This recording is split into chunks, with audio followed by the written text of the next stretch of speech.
જાવામાં while loop પરના આ સ્પોકન ટ્યુટોરીયલમાં તમારું સ્વાગત છે. આ ટ્યુટોરીયલમાં તમે વ્હાઇલ લૂપ વિશે અને તે કેવી રીતે વાપરવું તે શીખશો. આ ટ્યુટોરીયલ માટે આપણે ઉબુન્ટુ 11.10 જેડીકે 1.6 અને એક્લિપ્સ 3.7 નો ઉપયોગ કરી રહ્યા છીએ. આ ટ્યુટોરીયલ અનુસરવા માટે તમને જાવામાં રિલેશન ઓપરેટર વિશે જ્ઞાન હોવું જરૂરી છે. જો નથી તો સંદર્ભિત ટ્યુટોરીયલ માટે અમારી વેબસાઇટ જુઓ.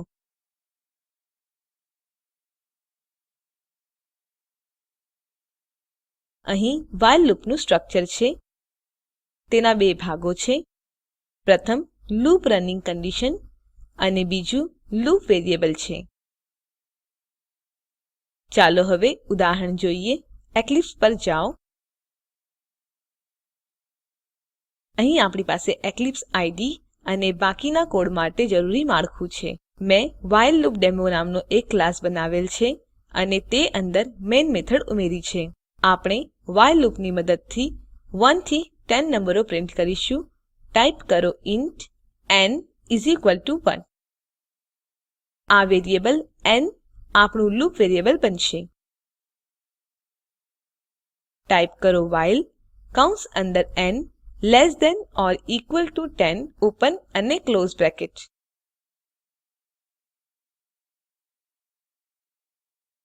આ કન્ડિશન લૂપ રનિંગ કન્ડિશન કહેવામાં આવે છે.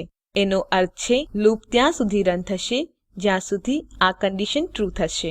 આપણા કિસ્સામાં તે ત્યાં સુધી રન થશે જ્યાં સુધી ન ની વેલ્યુ 10 કરતા ઓછી અથવા બરાબર છે અને તે ત્યારે જ બંધ થશે જ્યારે ન ની વેલ્યુ 10 કરતા વધારે થાય. લૂપ અંદર આપણે ન ની વેલ્યુ પ્રિન્ટ કરીશું. system.out.println ન અને પછી ઇન્ક્રીમેન્ટ ન ઇસ ઇક્વલ ટુ ન પ્લસ 1. આ રીતે પ્રથમ 1 પ્રિન્ટ થાય છે અને પછી ન ની વેલ્યુ 2 બને છે. પછી લૂપ કન્ડિશન ચેક થશે. તે ટ્રૂ છે તેથી ટ્રૂ પ્રિન્ટ કરશે અને 3 બને છે. અને એ રીતે 10 પ્રિન્ટ થાય ત્યાં સુધી લૂપ વધે છે. તે પછી એ 11 બને છે અને કન્ડિશન સાચી થતી નથી અને લૂપ બંધ થશે. ચાલો કોડને એક્શનમાં જોઈએ. સેવ અને રન કરો.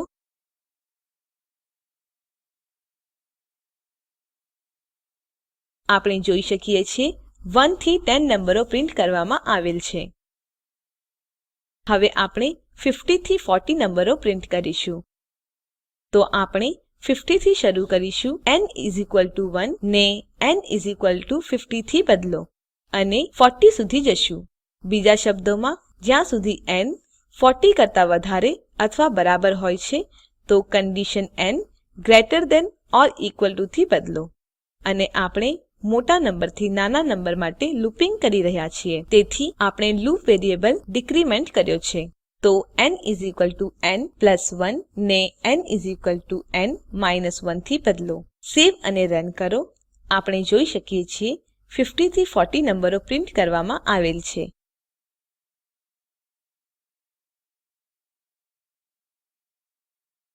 હવે આપણે પ્રથમ 10 7 ના ગુણાંકને પ્રિન્ટ કરીશું. તે કરવા માટે આપણે 7 થી શરૂ કરીશું. તો ન ઇસ ઇક્વલ ટુ 50 ને ન ઇસ ઇક્વલ ટુ 7 થી બદલો અને પછી 70 સાથે અંત કરો. કન્ડિશનને ન લેસ ધેન ઇક્વલ ટુ 70 થી બદલો. આ રીતે આપણે ખાતરી કરી શકીએ છીએ કે લૂપ 70 ઉપર અટકશે. ગુણાંક મેળવવા માટે આપણે લૂપ વેરિયેબલ 7 થી વધારો. તો ન ઇસ ઇક્વલ ટુ ન માઇનસ 1 ને ન ઇસ ઇક્વલ ટુ ન પ્લસ 7 થી બદલો. આ રીતે પ્રથમ 7 પ્રિન્ટ થશે અને પછી ન 14 બનશે. 14 પ્રિન્ટ થશે અને એ જ રીતે 70 સુધી સેવ અને રન કરો. આપણે જોઈ શકીએ છીએ પ્રથમ 10 7 ના ગુણાંક પ્રિન્ટ કરવામાં આવેલ છે. આપણે નંબરના અંકોનો સરવાળો મેળવવા માટે પણ વ્હાઇલ લૂપ વાપરી શકીએ છીએ. જોઈએ તે કેવી રીતે કરવું. પ્રથમ મેઇન મેથડ ક્લિયર કરો. ઇન્ટ ન ઇક્વલ ટુ 13876 આ નંબર છે. એટલે કે ડિજિટ સમ દર્શાવતું આ વેરિયેબલ નંબરના અંકોનો સરવાળો સમાવે છે.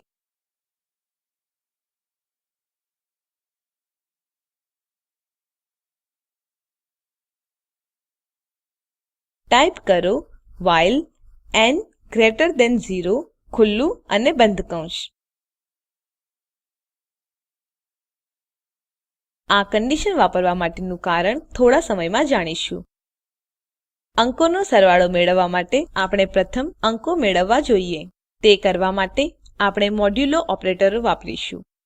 તો ટાઈપ કરો dsum dsum n મોડ્યુલો 10. તો આપણને એકમ ડિજિટ મળ્યું છે અને તેને dsum માં ઉમેરીશું.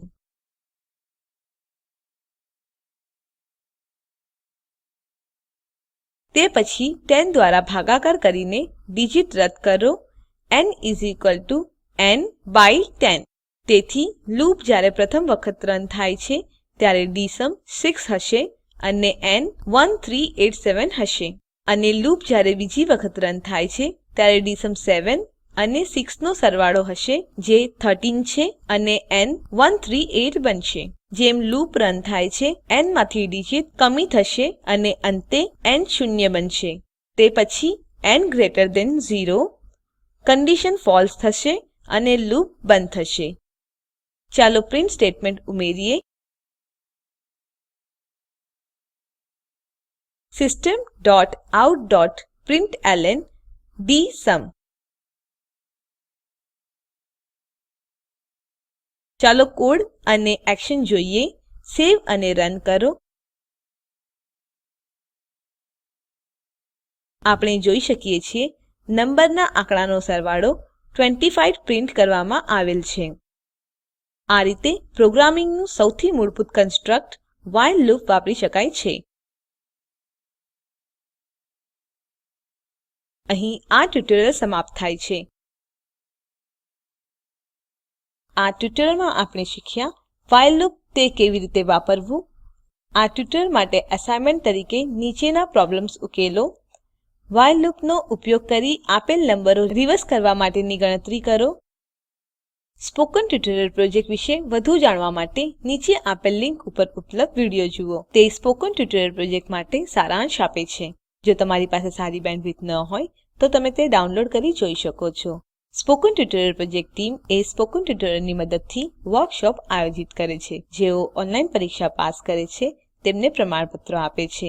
વધુ વિગતો માટે contact@spoken-tutorial.org ઉપર સંપર્ક કરો. Spoken tutorial project A talk to a teacher પ્રોજેક્ટનો એક ભાગ છે જે આઇસીટી એમએચઆરડી ભારત સરકાર દ્વારા શિક્ષણ પર નેશનલ મિશન દ્વારા આધારભૂત છે. આ મિશન વિશે વધુ માહિતી આપેલ લિંક ઉપર ઉપલબ્ધ છે. આઈઆઈટી બોમ્બે તરફથી રેકોર્ડિંગ કરનાર હું જ્યોતિ સોલંકી વિદાય લઉં છું. જોડાવા બદ્દલ આભાર.